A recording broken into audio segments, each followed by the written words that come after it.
berikut adalah aksi nyata modul 14 tentang penerapan budaya positif di SMP IT Ummul Qura.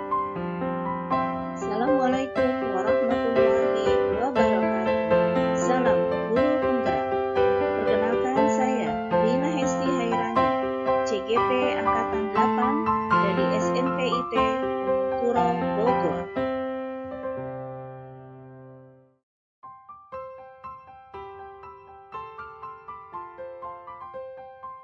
Selama pendampingan dalam program Guru Penggerak, saya dibimbing oleh fasilitator Ibu Dewi Puspasari dan pengajar praktik Ibu Siti Nurlaina.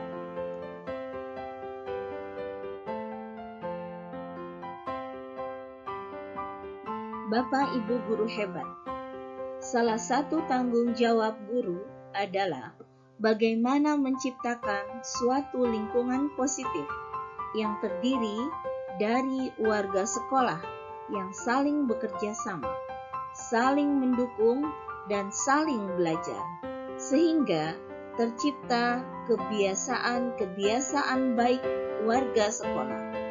Dari kebiasaan-kebiasaan baik tersebut tumbuh menjadi karakter yang membentuk sebuah budaya positif.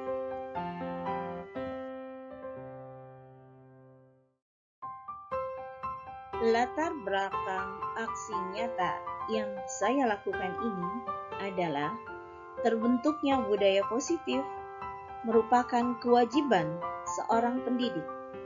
Lingkungan yang aman dan nyaman akan memberikan murid kesempatan dan kebebasan untuk berproses, sehingga mampu menerima dan menyerap suatu pelajaran.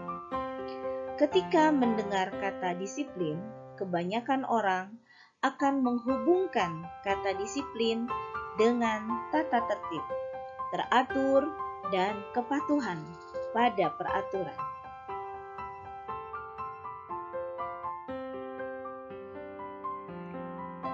Dalam budaya kita, makna kata disiplin dimaknai menjadi suatu yang dilakukan seseorang pada orang lain untuk mendapatkan kepatuhan. Kita cenderung menghubungkan kata disiplin dengan ketidaknyamanan. Seseorang akan bergerak dan bersemangat untuk menjalankan keyakinan daripada hanya peraturan tertulis tanpa makna. Salah satu upaya yang ingin saya lakukan adalah mengimplementasikan nilai-nilai keyakinan untuk murid dilakukan bersama oleh pendidik dan murid, sehingga diharapkan murid-murid memahami tujuan mulia dibuatnya keyakinan kelas dan dapat mengaplikasikannya karena dorongan motivasi internalnya.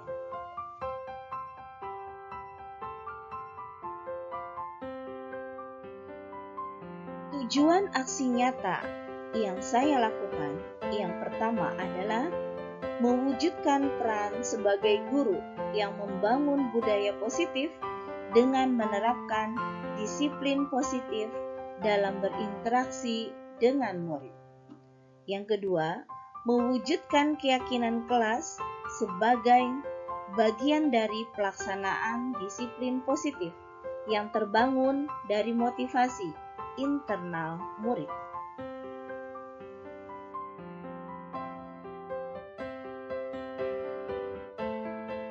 Bapak Ibu guru hebat, dalam membangun budaya positif, sekolah dapat menyediakan lingkungan yang positif, aman, nyaman, agar siswa mampu berpikir, bertindak, dan mencipta dengan merdeka, mandiri, dan bertanggung jawab.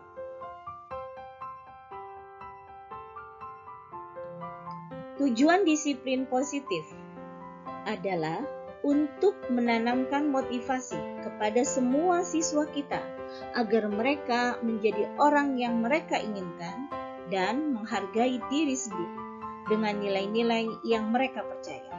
Motivasi ini berasal dari dalam diri siswa sehingga akan berdampak jangka panjang dan tidak akan terpengaruh dengan adanya hukuman dan hadiah.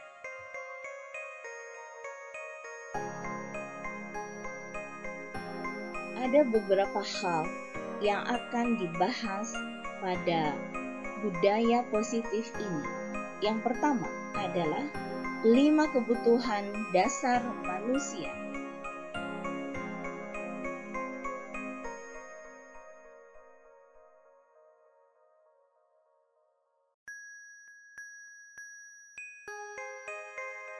Lima kebutuhan dasar manusia meliputi yang pertama, kebutuhan bertahan hidup.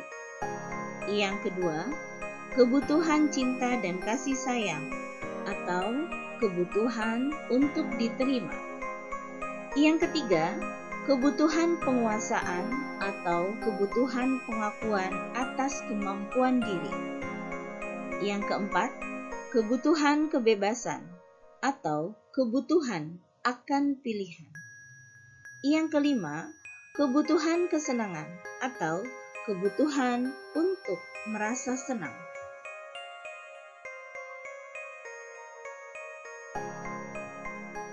Poin pembahasan yang kedua adalah motivasi perilaku manusia.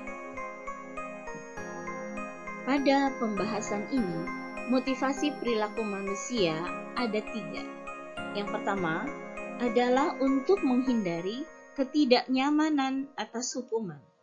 Yang kedua adalah untuk mendapatkan imbalan atas perhargaan dari orang lain. Dan yang ketiga adalah untuk menjadi orang yang mereka inginkan dan menghargai diri sendiri dengan nilai-nilai yang mereka percaya. Motivasi yang pertama dan yang kedua merupakan motivasi eksternal, sementara motivasi yang ketiga merupakan motivasi yang berasal dari dalam diri murid, atau dikatakan motivasi internal.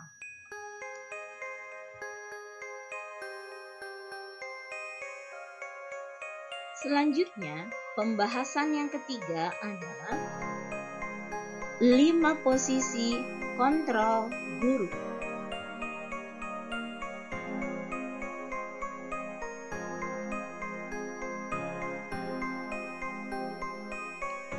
Ada 5 posisi kontrol guru dalam menghadapi permasalahan siswa.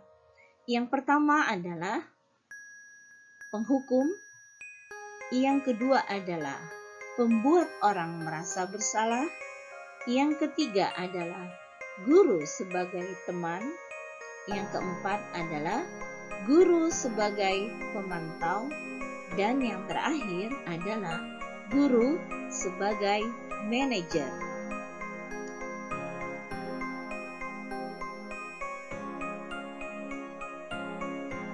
Bapak Ibu guru hebat, agar dapat menghasilkan murid yang bertanggung jawab, mandiri, dan merdeka, maka dalam pelaksanaan disiplin positif harus mengambil posisi sebagai manajer atau minimal guru sebagai pemantau.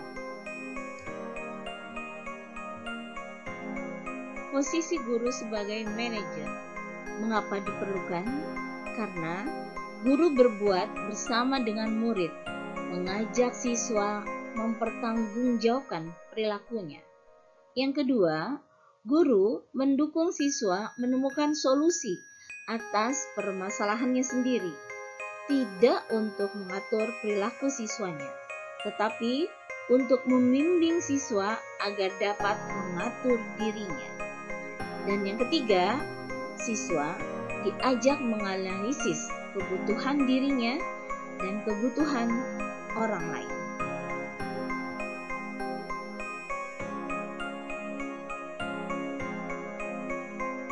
Pembahasan berikutnya adalah implementasi keyakinan kelas.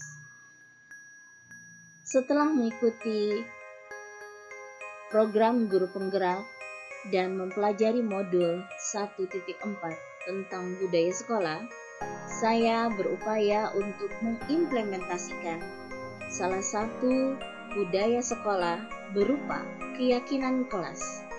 Berikut pembahasannya.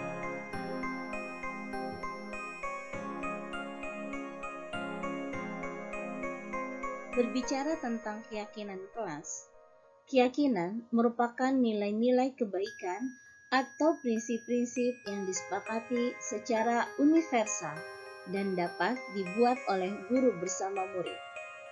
Keyakinan kelas merupakan hasil diskusi di antara guru dan murid untuk menentukan nilai-nilai kebaikan di kelas tersebut.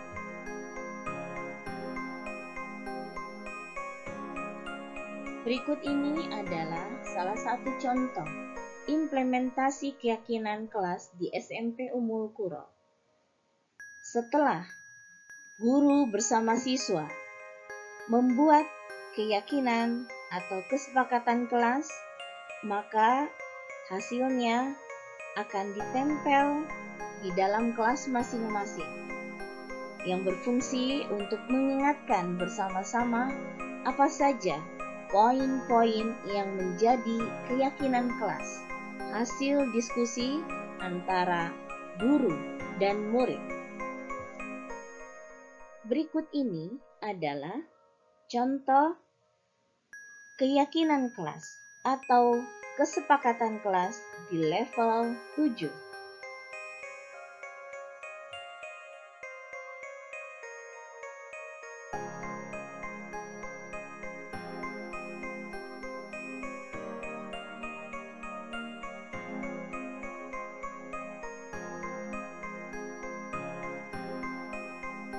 Sedangkan ini adalah contoh keyakinan kelas yang dibuat oleh siswa kelas 8.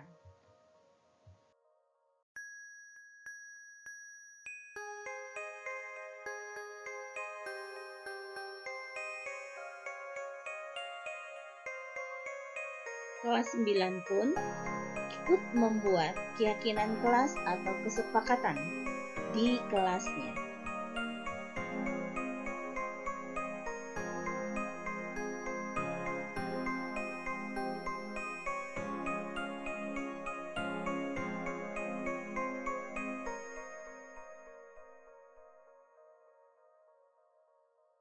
Bapak Ibu guru hebat, pembahasan berikutnya adalah implementasi kesepakatan pada mata pelajaran. Setelah sebelumnya kita membahas tentang implementasi kesepakatan kelas, berikutnya adalah bagaimana guru mata pelajaran membuat kesepakatan atau keyakinan pada mata pelajarannya sendiri bersama-sama murid.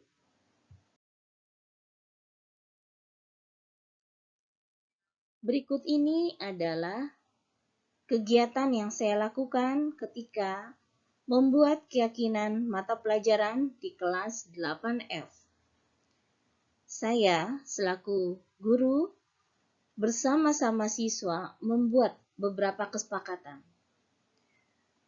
Siswa dipancing untuk menyampaikan apa itu kesepakatan dan apa saja yang menjadi kesepakatan yang dimunculkan di kelas 8F. Selanjutnya, saya menulis beberapa poin yang mereka ajukan. Ada beragam pendapat yang mereka sampaikan, namun kita tuliskan dulu poinnya satu persatu. Selanjutnya, kita mencoba mencari beberapa poin yang sama atau yang beririsan. Selanjutnya, jika ada kata-kata yang menggunakan kalimat negatif, sebisa mungkin kita ubah menjadi kalimat positif. Setelah tersusun beberapa kesepakatan, maka guru dan murid membuat poin-poin yang menjadi kesepakatan di mata pelajaran IPA. Selanjutnya, poin-poin yang telah menjadi kesepakatan tersebut dicantumkan dalam sebuah lembar hasil kesepakatan dan kemudian ditempelkan di kelas untuk sama-sama memudahkan siswa, guru mengingat kesepakatan yang telah dibuat bersama.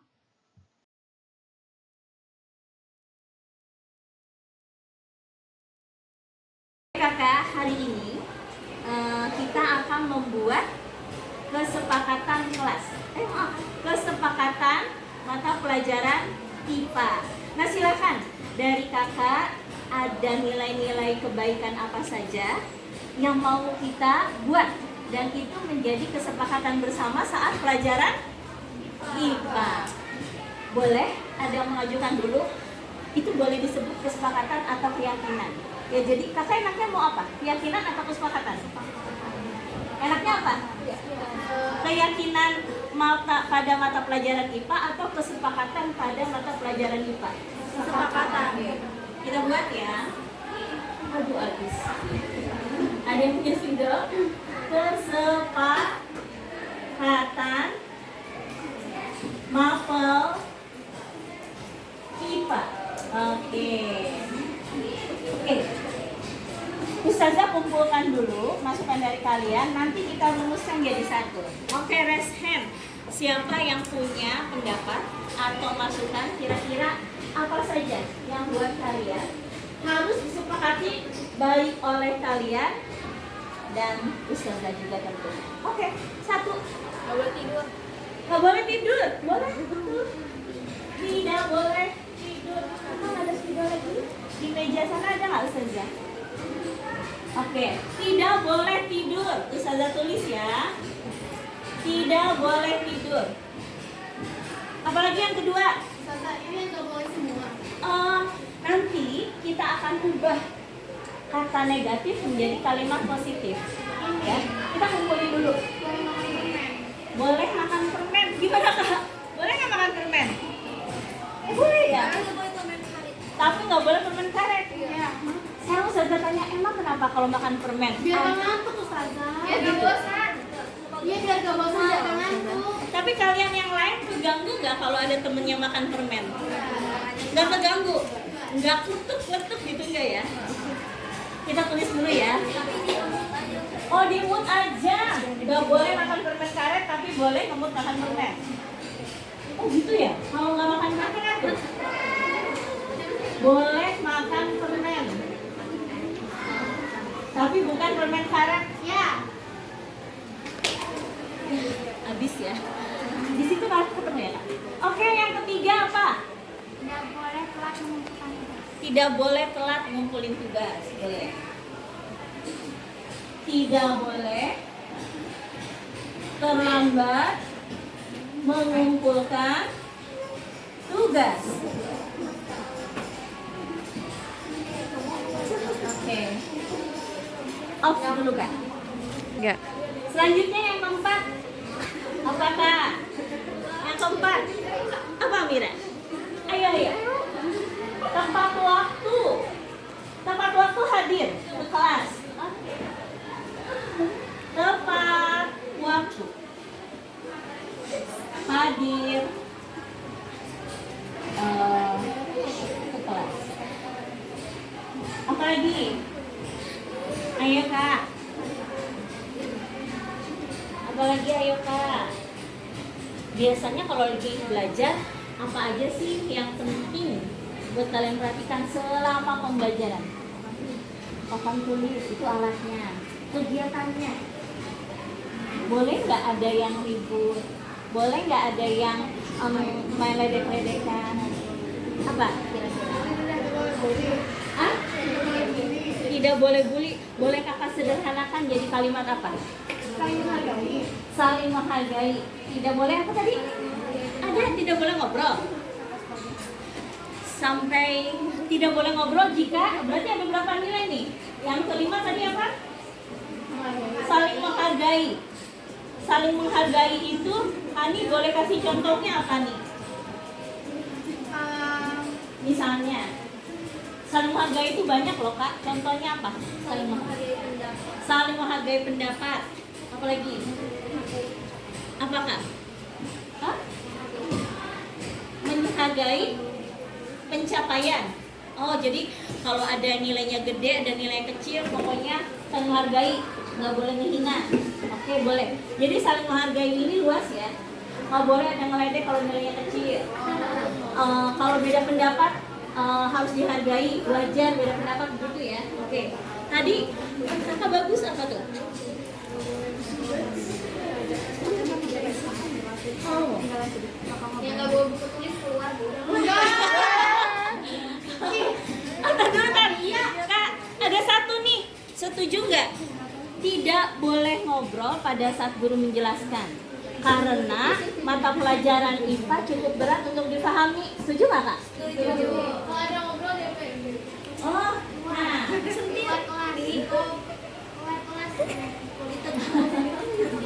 tidak boleh mengobrol saat guru menerangkan. Oke. Tadi apa yang tadi yang satu lagi Kak apa? Apa Kakak tadi? Pada masuk kuliah? Nggak tahu. Katanya jadi kalau kerja lewat tugas atau yang dituliskan itu. Oh, kalau nggak bawa tugas, bagaimana gitu? Nah, Kakak baiknya kita rumuskan ini dulu. Masih ada nggak sebelum kita merumuskan? Baiknya nanti kalau ada yang tidak melakukan seperti apa? Berarti kan dia tidak menghargai kesepakatan kelas kita. Ya. Ada yang mau nambahin dulu nggak ini? Udah.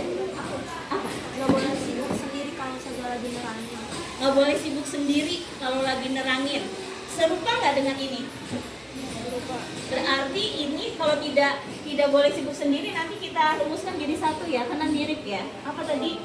Tidak boleh sibuk sendiri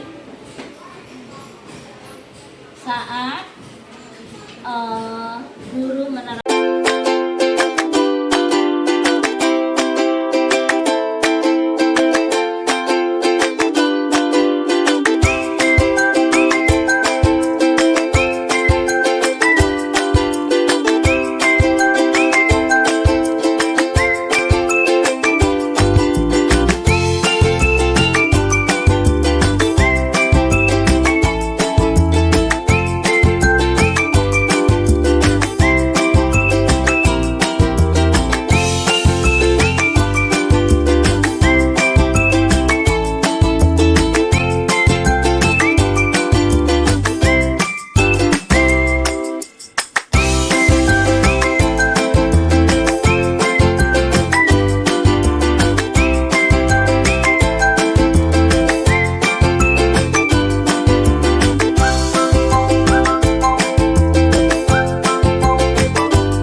Bapak Ibu guru hebat.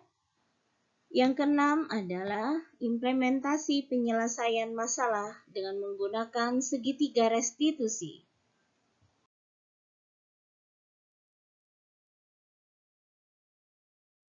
Restitusi sebagai sebuah cara untuk menanamkan disiplin positif kepada siswa.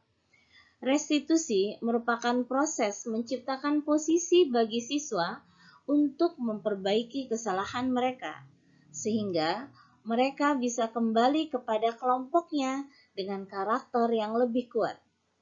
Restitusi dapat membantu siswa menjadi lebih mempunyai tujuan, lebih mempunyai disiplin positif, dan dapat memulihkan dirinya ketika dia berbuat kesalahan.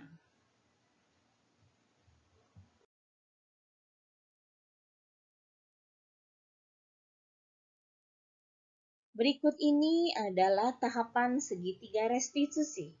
Yang pertama adalah menstabilkan identitas. Yang kedua, validasi tindakan yang salah. Dan yang ketiga, menanyakan keyakinan. Saat penyelesaian masalah oleh guru dengan menggunakan segitiga restitusi, langkah yang pertama adalah menstabilkan identitas. Tahap ini bertujuan untuk mengubah identitas anak dari yang gagal karena melakukan kesalahan menjadi orang yang sukses. Yang kedua, validasi tindakan yang salah.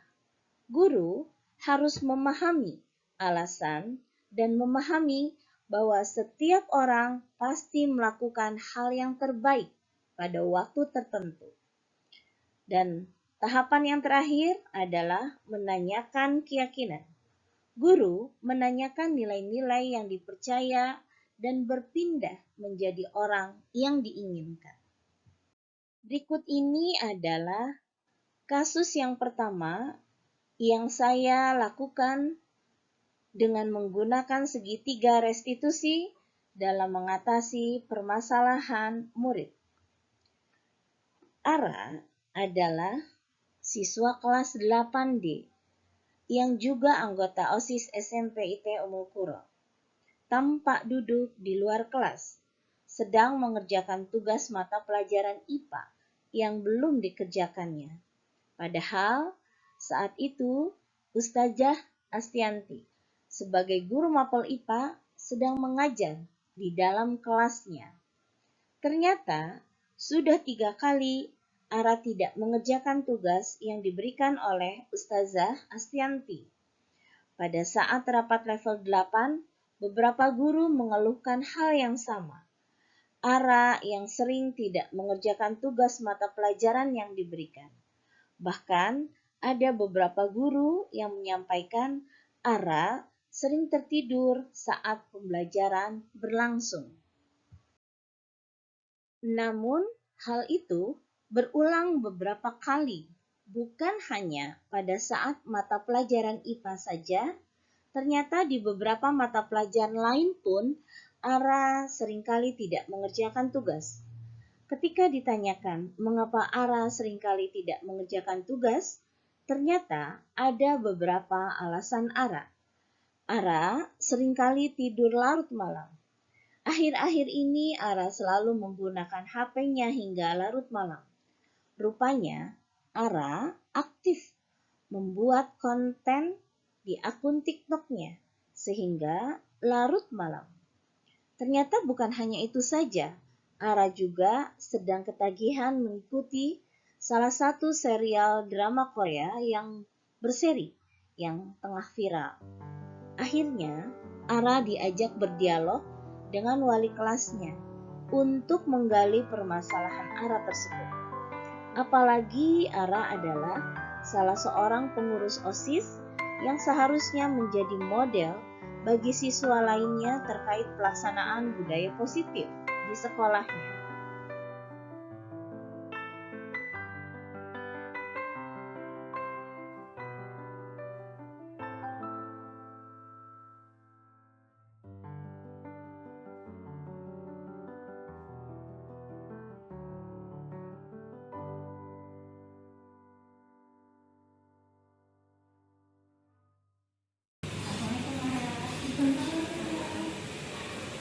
Ara memang ustazah mengganggu waktu Ara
juga ya, capek juga ya.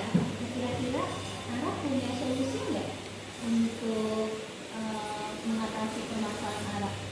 Misalnya tadi gimana caranya Ara bisa mengatur waktu Ara tidak tidur sampai malam, atau misalnya Ara mengatur waktu kegiatan Ara dan lain-lain. Kira-kira Ara punya ini nggak? Punya solusi nggak buat Ara? Mungkin planning ya, jadwal harian Ara ya. Planningnya yang nyusun siapa? Anaknya Ara sendiri ya. Nah, kira-kira planning itu membantu Ara nggak? Membantu Ara ya. Nah, kira-kira ada manfaatnya nggak planning itu kalau udah Ara buat? Gitu ya.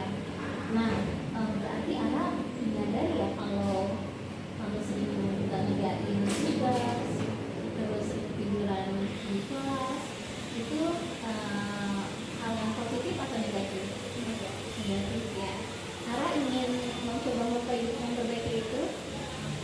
Kira-kira menurut Ara hal apa yang sudah Ara tidak tepati terkait dengan keyakinan kelas di Ara?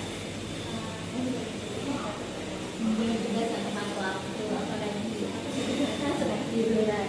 Nah, itu sebetulnya sudah sepakat tidak boleh dilakukan ya. Baik. Terima kasih Ara, hari ini Ara sudah terbuka sama Ustazah. Mudah-mudahan rencana Ara untuk membuat planning kegiatan bisa dilaksanakan, dan mudah-mudahan Ara bisa bersemangat untuk melakukannya tepat waktu. Jadi Ara nanti bisa mengatur waktu, mengerjakan tugas, dan Ara cukup istirahatnya. Oke. Terima kasih Ara ya, mudah-mudahan kedepannya lebih baik lagi. Umu Kuro Champion di sekolah kami, yaitu kegiatan lomba-lomba antar kelas setelah pelaksanaan PAT selesai. Suatu ketika Hansa tampak sangat marah pada Naila. Ternyata Hansa merasa Naila dan tim basketnya bermain kasar pada saat lomba basket. Saya akhirnya memanggil Hansa dan menanyakan alasan mengapa Hansa marah. Berikut percakapan antara saya dengan Hansa.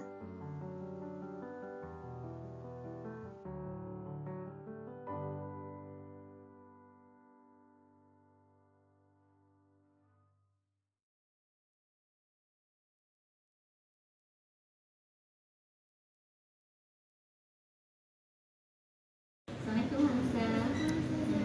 Mohon maaf ya Ustazah mengganggu waktu Hansa. Lagi pelajaran apa nih? Oke, baik. Gini Kak Hansa, Ustazah dapat laporan.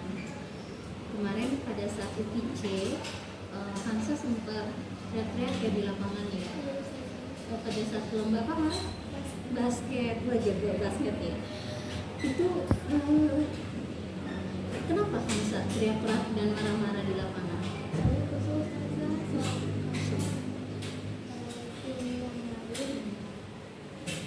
Dicik itu. Oh. Kenapa mereka? Dorong ya. Ya Allah gitu ya. Pantesan. Saya paham sih kalau Hansa jadi marah ya dan teriak-teriak. Tapi apakah penyelesaiannya harus dengan teriak-teriak begitu Hansa? Enggak gitu ya. Nah, Hansa, kalau seandainya suatu saat Hansa lomba lagi nih dan Hansa ketemu dengan kelompok yang sama bermain kasar, kira-kira apa yang akan Hansa lakukan? Saya akan Gitu ya. Terus nanti bagaimana cara menghadapi teknik bermain mereka yang keras itu? Gimana upaya Hansa? Gitu ya. Atau mungkin tidak hanya ke juri, mungkin bisa ke juri yang lain kali ya untuk menyampaikan masukan supaya bermainnya lebih sportif ya. Jadi kira-kira apa yang Hansa lakukan ini sebetulnya menyalahi keyakinan kelas kita nggak? Apa keyakinan yang mana itu menurut Hamzah? Oke, menghargai dan menghormati sesama. Baik ya Hamzah ya. Terus semangat ya untuk jadi atlet basket ya. Tapi sekali lagi Ustazah ingin tanya, seandainya nanti Hamzah menemukan kejadian yang berulang, akan Hamzah lakukan? Menahan emosi, lebih sabar ya. Tapi kalau keberatan, bagaimana Hamzah lakukan? Mudah-mudahan itu jadi solusinya. Good job Hamzah, mudah-mudahan kamu tidak patah semangat untuk tetap bermain sportif, dan yang terpenting bisa mengendalikan emosi. Oke, terima kasih Hamzah ya. Mudah-mudahan Hamzah bisa melakukan apa yang sudah menjadi keyakinan kelas. Terima kasih Hamzah. Assalamualaikum.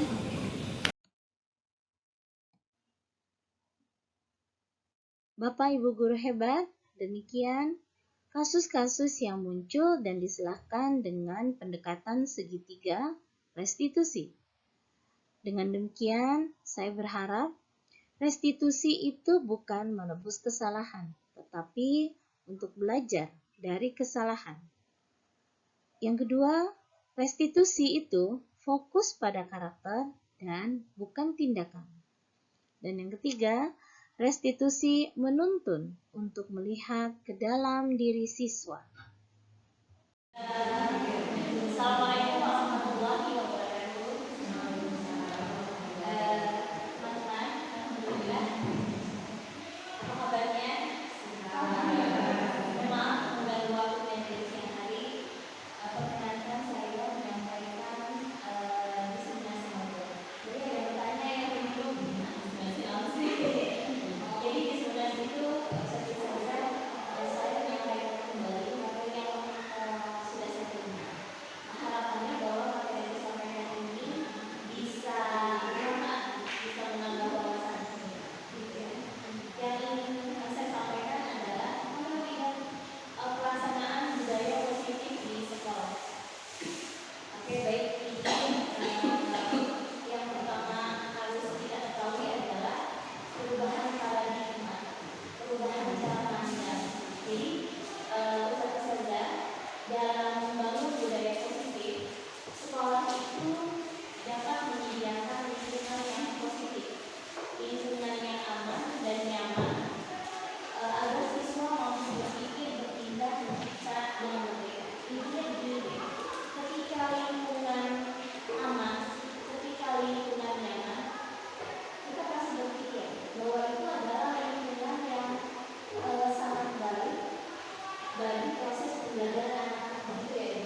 nggak pakai helm.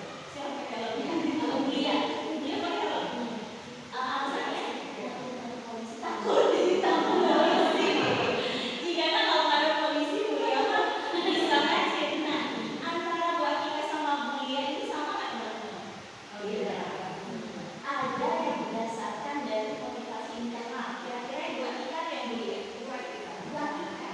Kalau Bu Atika di jalan nggak ketemu polisi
Nah, lebih lembut ya makannya, lebih bersahabat. Nah, sudah jadi kerja teman ya.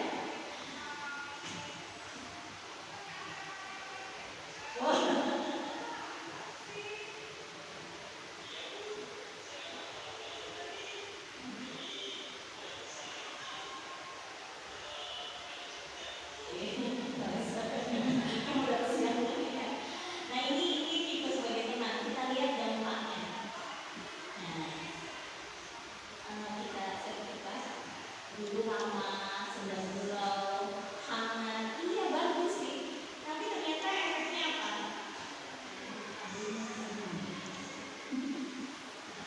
Nah,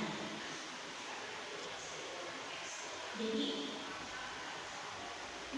murid akan lihat kalau guru piketnya ibu itu aman, tapi kalau guru piketnya ibu nggak aman. Jadi murid nggak mandiri, dia akan memilah-milah ya. Jadi ini nggak terbentuk juga, ini masih motivasinya. Nah sekarang ada begini naik lagi lebih baik, guru sebagai pemantau. Nah kalau pemantau ini sesuatu yang selalu dihubungkan dengan aturan. Nah masih sama sebenarnya.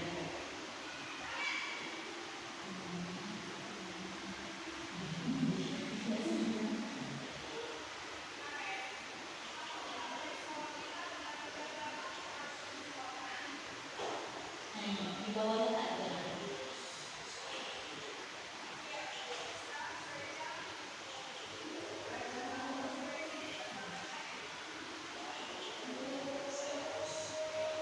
Kira-kira itu positif nggak bisa? Positif ya. Tapi tetap ada kelemahan. Kelemahannya apa? Kita lihat. Ini larinya ke aturan. Oke. Aturan ini.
yang ingin saya ajak adalah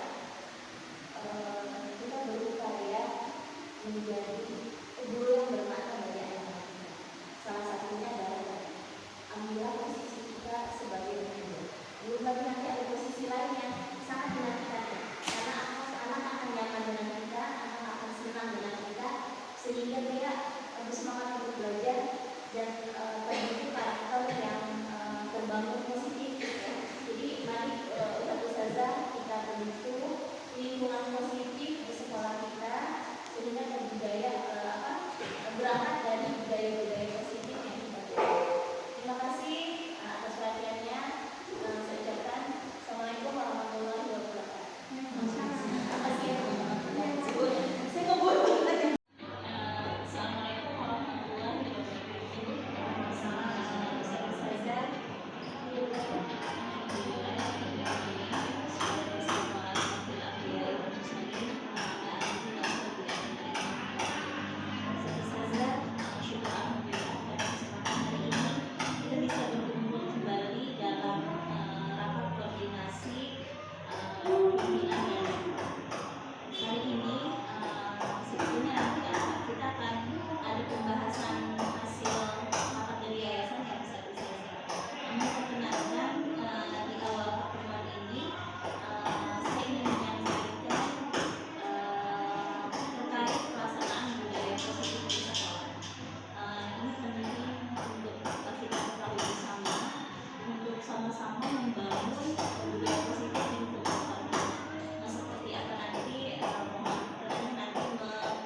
Saya untuk lebih berkahnya pertemuan ini, mari kita buka dengan sama-sama membaca Al-Fatihah.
bisa jadi ketika dia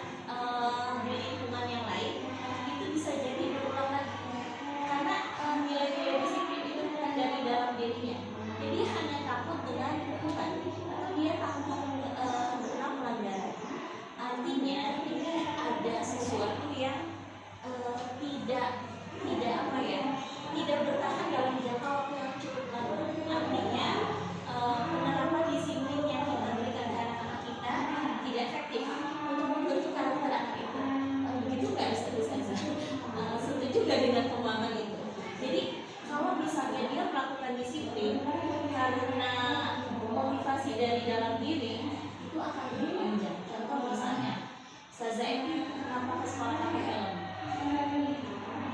Itu keamanan, alhamdulillah. Kalau untuk keamanan, mau ada polisi nggak ada polisi akan pakai helm. Beda misalnya dengan seseorang yang ketika dia mau pakai helm, dia berpikir, wah kayaknya ada polisi yang lagi bertugas takut ditilang. Maka itu bukan nilai yang bukan bentuk kedisiplinan karena motivasi internal. Mungkin Ustazah Eti tadi berpikir, oh ya karena keamanan, begitu ya Ustazah. Dengan demikian pula ya anak-anak. Nah sekarang Ustazah, salah satu tanggung jawab guru itu adalah bagaimana kita menciptakan lingkungan positif sehingga di sekolah kita itu muncul kebiasaan-kebiasaan dan kebiasaan itu yang menjadi karakter dan akhirnya membentuk budaya positif. Nah, disiplin ada yang positif, ya jadi disiplin positif yang tadi saya sampaikan bahwa dalam rangka menciptakan lingkungan yang positif, salah satu yang harus dilakukan dulu itu adalah penerapan disiplin positif. Tadi tujuannya apa? Menciptakan murid-murid bisa disiplin dan menanamkan motivasi menjadi apa yang dia inginkan, menghargai dirinya sendiri, dan itu motivasi itu muncul dari dalam dirinya. Nah ini Ustazah, kalau motivasi itu dari dalam dirinya, ini yang di poin ketiga, dia akan melakukannya dengan senang hati karena dia yakin bahwa itu adalah nilai-nilai yang mereka percaya. Tapi kalau motivasi itu satu untuk menghindari hukuman, untuk menghindari nggak nyaman melanggar peraturan, melanggar budaya sekolah, atau hanya ingin mendapatkan imbalan dari orang lain, itu berarti masih motivasinya eksternal. Nah, Ustazah, kalau kita lihat posisi guru, ada 5 posisi kontrol guru. Yang pertama, kita sebagai penghukum. Jadi kalau ada kesalahan kita hukum, gitu ya. Yang kedua, kita berbuat seolah-olah supaya anak itu merasa tidak bersalah. Jadi misalnya gini, kakak jangan begitu loh, Ustazah nanti kan ditegur sama kepala sekolah. Nah itu pun tipu guru ya. Nanti kalian kita tipu yang mana? Yang ketiga, ada guru itu gayanya itu seperti teman. Gimana sih? Belajarnya lebih jangan lupa kerjain tugas, nah itu teman. Terus ada juga yang pemantau itu tipenya dia akan mengkaitkan itu dengan nilai-nilai. Kakak ini tidak mengerjakan tugas, dan ketika kakak tidak mengerjakan tugas itu ada sanksinya kan? Ada. Nah itu, jadi dia akan mengkaitkan dengan sanksi atau dengan konsekuensi.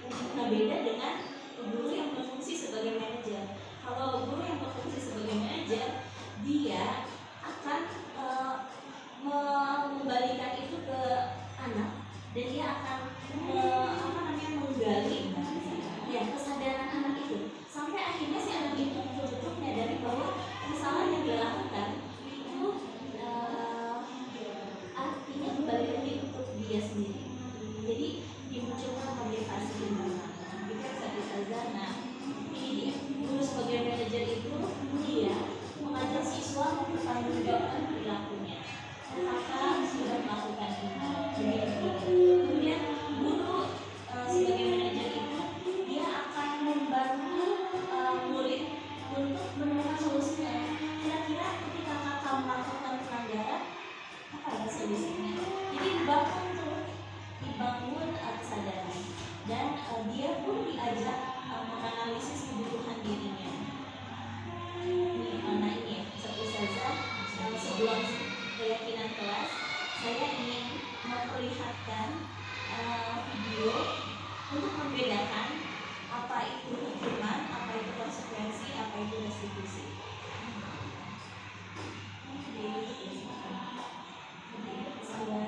Apa coba? Alasan kamu apa lagi? Kapan sih kamu tidak terlambat? Ini posisi hukum. Malas sekali ya kamu jadi anak. Saya Dasar pemalas. Gak kapok-kapok sih kamu. Sudah berapa kali terlambat? Sana, kamu keliling lapangan basket 2 kali. kenapa saya harus ke lapangan basket, Bu? Kenapa? Kamu melawan ibu. Kita bahas Berani-beraninya jawab. Sudah terlambat, masih berani jawab pula. Sekarang, keliling lapangan basket 5 kali sekalian. Biar kapok. Cepat. Pergi sana ke lapangan basket. Posisi penghukum biasanya berbicara dengan nada tinggi, menghardik, menunjuk-nunjuk, menyakiti, dan menyindir. Hukuman bisa berupa fisik maupun psikis. Ibu dan bapak guru hebat. Dampak yang terjadi pada murid ketika guru berada pada posisi penghukum adalah murid cenderung akan memberontak, bahkan menyimpan dendam.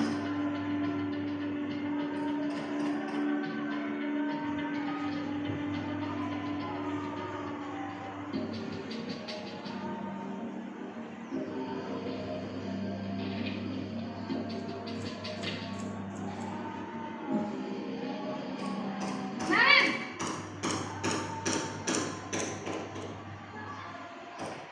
Selamat pagi, Bu.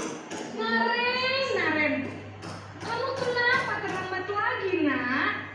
Ya Tuhan, Naren. Kamu senang ya bikin ibu susah ya? Kalau kamu terlambat lagi, nanti ibu yang ditegur bapak kepala sekolah, nak. Disangka ibu tidak bisa membina kamu. Duh, gimana ini? Maaf, Bu.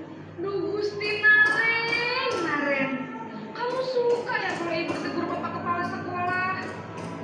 Terus, sekarang ibu harus tulis apa ini di buku absen? Ini kamu sudah sering terlambat loh. Ibu harus apa coba? Tipe yang Maaf, Bu. buat salah. Maaf. Cepat. Kemudian yang berikutnya, kalau seperti ini, jadi murid merasa bersalah dan dia malah menjadi rendah diri dan menarik diri efeknya.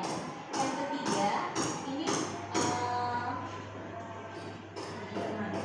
sebagai teman ya. The Bluetooth device is ready to pair.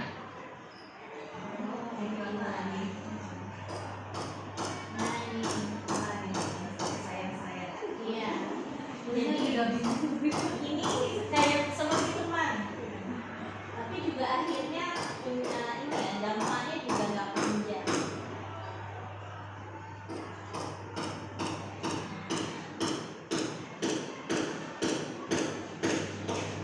Ini yang sebagai teman, jadi dia masih bersahabat ya. Akhirnya juga tipenya biasanya kalau sebagai posisi teman dulu kerjakan drama seperti Bus dan Gurau, dan akhirnya murid juga akan merasa senang, aman dan akrab sebetulnya. Cuma memang kelemahannya itu masih dorongan eksternal, belum dari dalam diri.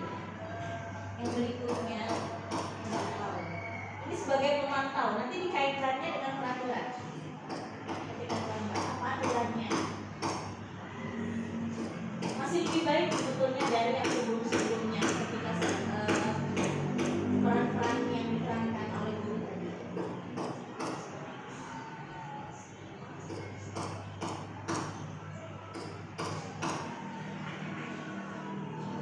Jadi bicara tentang konsekuensi. Nah, kebanyakan mungkin model kita seperti ini ya sekarang. Ketika anak terlambat dikaitkan dengan konsekuensi, apa konsekuensinya? Ini yang tipe pemantau. Nah, yang terakhir ini yang fungsi guru sebagai manajer. Ini sudah paling tinggi karena motivasi internalnya sudah dibangun.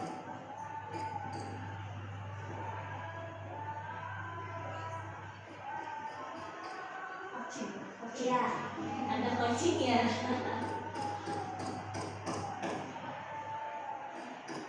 Keyakinan sekolah nanti kemarin bisa saya yang keyakinannya saja. Ini seperti itu.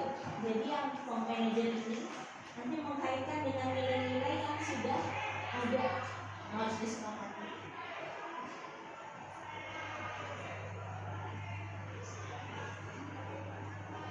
Dia dicari mengajak solusinya.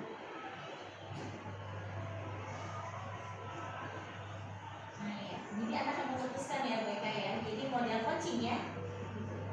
Nah ini nanti muncul motivasi, oh iya supaya dia terlambat solusinya nyalain alarm dan lain-lain.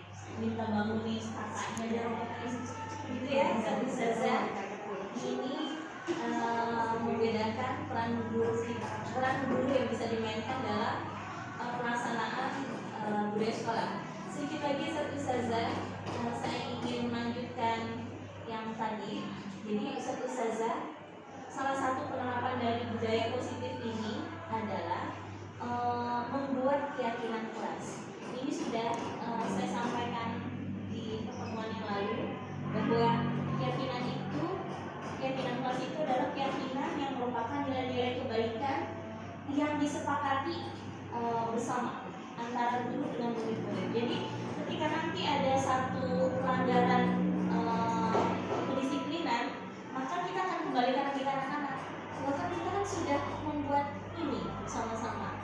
Jadi diupayakan bahwa itu dibangun dari anak-anak untuk mereka juga. Maka ketika nanti ada pelanggaran, maka ini yang akan dikembalikan lagi ke mereka. Bagaimana dengan kesepakatannya? Nah, yang terakhir Ustazah, ada salah satu bentuk penerapan kedisiplinan dengan model restitusi. Kalau kan kita tadi sebelumnya mengenal ada hukuman, ada konsekuensi. Konsekuensi ini salah satu contoh yang kita lakukan di sekolah selama ini, budaya sekolah ya. Ketika anak terlambat ada konsekuensinya. Ketika anak tidak menggunakan seragam atau rambut gondrong ada konsekuensinya. Nah, ada tingkatan lagi yang lebih bisa menggali motivasi internal, yaitu restitusi. Jadi restitusi itu proses menciptakan posisi bagi anak ketika dia ingin memperbaiki kesalahan dan mereka bisa kembali lagi, oh iya saya sudah melakukan kesalahan dan saya akan memperbaiki ini. Jadi dia nanti tidak akan minder ketika dia kembali ke kelompok teman-temannya. Nah, restitusi ini ada 3 langkah Ustazah. Yang pertama menstabilkan identitas, yang kedua validasi tindakan yang salah, dan yang ketiga menanyakan keyakinan. Jadi misalnya contohnya misalnya begini, ketika seseorang melakukan kesalahan, si guru itu nanti tadi yang sudah dicontohkan ketika Nadan terlambat ya, kenapa kakak terlambat gitu ya. Kemudian si guru akan melakukan stabilitas identitas. Jadi dia akan menanyakan alasan kenapa dia terlambat. Kemarin kenapa terlambat 3.000.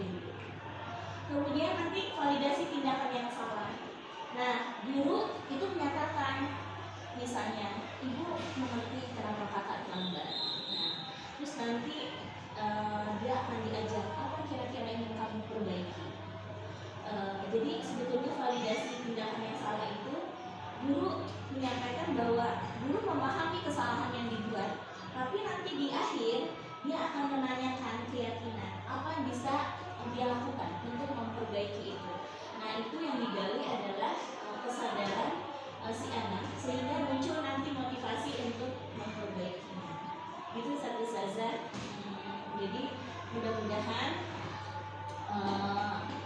ini bisa secara perlahan kita aplikasikan. Mungkin yang paling sederhana adalah bagaimana penerapan di kelas seperti yang sudah kita lakukan di MPS kemarin. Ini terima kasih Ustazah sudah juga membantu mengawal penguatan budaya positif di kelas kita. Jadi ini yang sudah kemarin disampaikan oleh Ustazah ya, membangun budaya positif itu bagaimana kita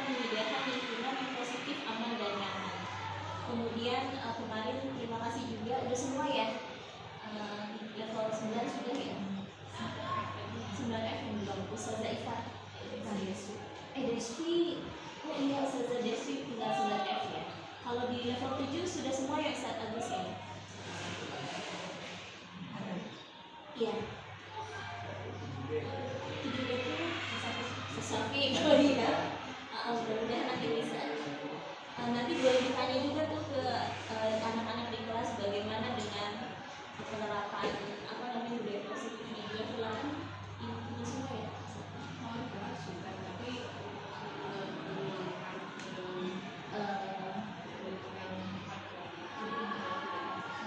Tapi anak-anak itu menentukan sendiri semua ya, dan mereka memunculkan itu ya. Nanti kedepannya saya akan mencoba untuk membangun keyakinan di setiap makro. Saya sudah coba untuk membangun keyakinan di makro IPA. Oh, udah juga ya, alhamdulillah. Nah itu ternyata efektif tuh. Jadi ada pernyataan anak-anak yang unik juga ketika membuat kesepakatan di kelas IPA. Mereka, Ustazah boleh nggak makan permen gitu ya? Menurut kalian gimana? Mengganggu nggak kalau makan permen? Enggak Ustazah, mengganggu kalau makan permen karet. Akhirnya ya, saya tanya alasannya, kenapa boleh makan permen? Soalnya jam pelajaran IPA seringnya misian, sering ngantuk, cara menghilangkan ngantuk makan permen. Ini buat kesepakatan, boleh tapi tidak, bukan makan permen karet, boleh minum, boleh makan, tapi bukan makan yang lain gitu. Dan itu tidak mengganggu komunikasinya. Ketika sepakat, ya akhirnya mereka jadi mengontrol antar teman mereka sendiri. Dan ada lagi pernyataan dari mereka yang unik tuh. Apa kira-kira keyakinan ketika kita mau belajar IPA? Nggak boleh tidur, gitu. Oh berarti ketika ada yang tidur mereka saling ngetin. Gimana caranya supaya teman-teman kita nggak tidur? Dibangunin Ustazah, suruh ke kamar mandi atau kasih game atau apa dan lain-lain. Jadi begitu ya Ustazah. Ini yang bisa saya sampaikan pada kesempatan pagi ini. Barangkali ada yang ingin merespon atau mengomentari atau ingin bertanya sebelum saya tutup, monggo Ustazah.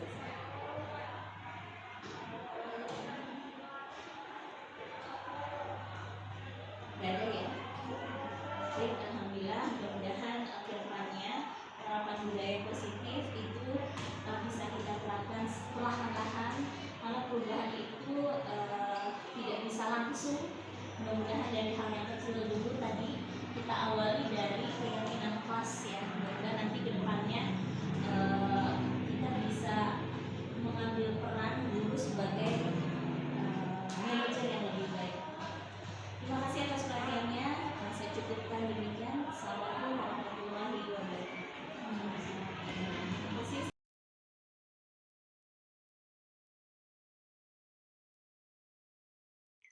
Demikian aksi nyata saya dalam implementasi budaya positif di SMP IT Umukuro Bogor. Semoga upaya kecil ini sebagai langkah awal terbentuknya budaya positif di sekolah kami dapat ditingkatkan dengan berjalannya waktu. Terima kasih dan wassalamualaikum warahmatullahi wabarakatuh. Dari saya Rina Hesti Hairani, CGP Angkatan 8, SMP IT Umul Qura Bogor.